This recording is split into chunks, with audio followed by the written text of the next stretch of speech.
What's the craziest thing that God's ever asked you to do, like walking down a street?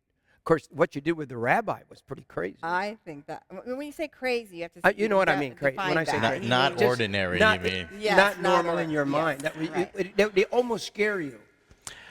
Like, One of them would God. be the guy speaking on the cell phone in the airport. That was a pretty scary thing. Tell us.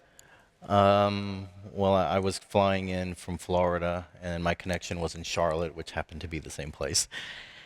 And I'm sitting down. I went to go get some food. I'm sitting down, and I'm eating. And there's a guy like where Sasha is, and he's talking on the phone. And the Lord's like, look at him. And I'm just like, okay. And the Lord's like, you got to go talk to him. And I went, the guy's on the phone. I mean, he's holding a conversation. So then I'm like, no, I don't want to do that. I'm hungry. You know, the Lord always seems to interrupt me at like the time when I want my own time type of thing. So I'm trying to eat, and my stomach is starting to turn, and I'm just sitting there, can't I just enjoy my meal? I'm tired. And I was coming from a place in Florida where my friend was performing. He was on TBN, so I actually stayed another day. So I was ministering backstage there. So, you know, I'm tired from ministering, and then I'm a day later, and I'm at this airport, and I'm trying to just enjoy myself for food before I go home. And, you know, the Lord's telling me to minister, to speak to this guy, and I'm like, no, and then I'm just trying to ignore him again. So then, not that you can really ignore God, but I try. Turn the music up a little louder. Yeah, well, I was eating this time, so when you're eating and your stomach is starting to go like this, you're like, oh, is it the barbecue, or is this really God's food? Is it really you, God? That's what we always do, don't we?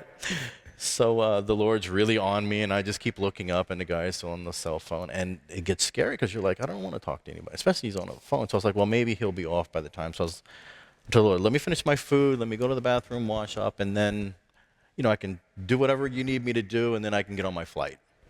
So, you know, my stomach stops, it calms down. So I eat my food, I go to the bathroom, wash up, and then the guy is still talking.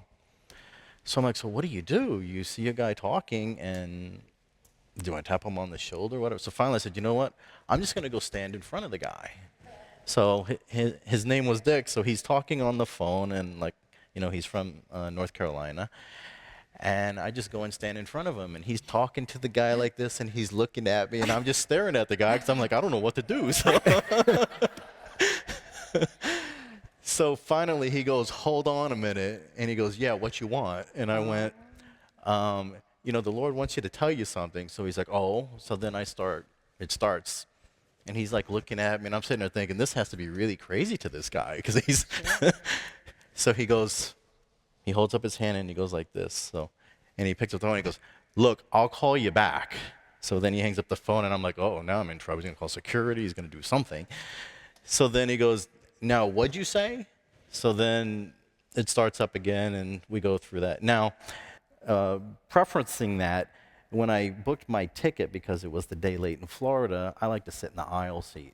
So I went to the kiosk to do it, and it puts me on a window seat, which I'm annoyed. And I'm sitting there thinking, oh, it didn't even give me a chance. It just skipped right through that.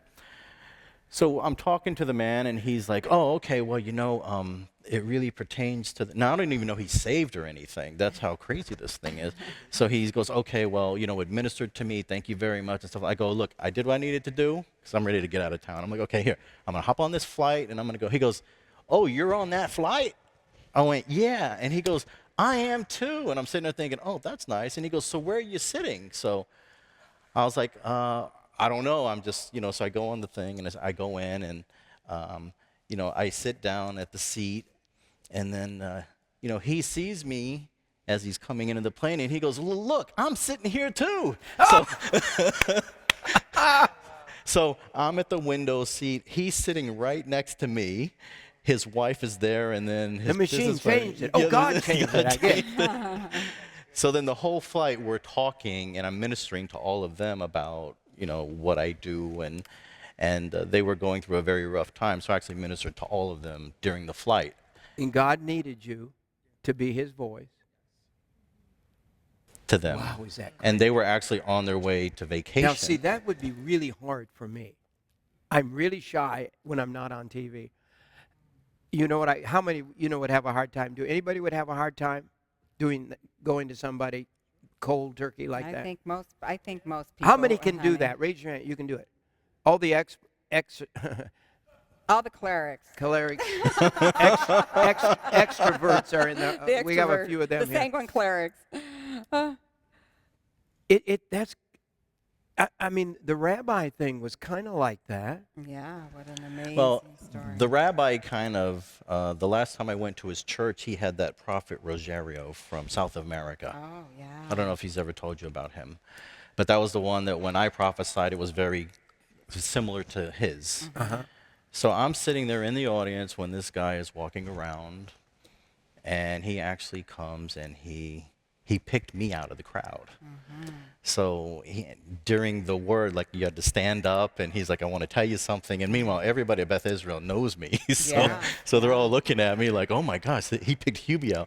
Yeah. So he goes for this thing, and he basically said, you're this shy guy, and you like to keep to yourself. But when my God's Spirit comes over you, you open up your mouth. It's like a lion, and he said, you're going to speak to athletes, you're going to speak to famous people, you're going to speak to people high up because God uses you in that way. And he went through this whole long thing, and I was sitting there thinking, yeah, that's kind of what happened. So I'm just as shy as you, but when this thing happens to me, I don't have a choice really. So Yeah. maybe that's kind of where I get, I guess, the boldness of it.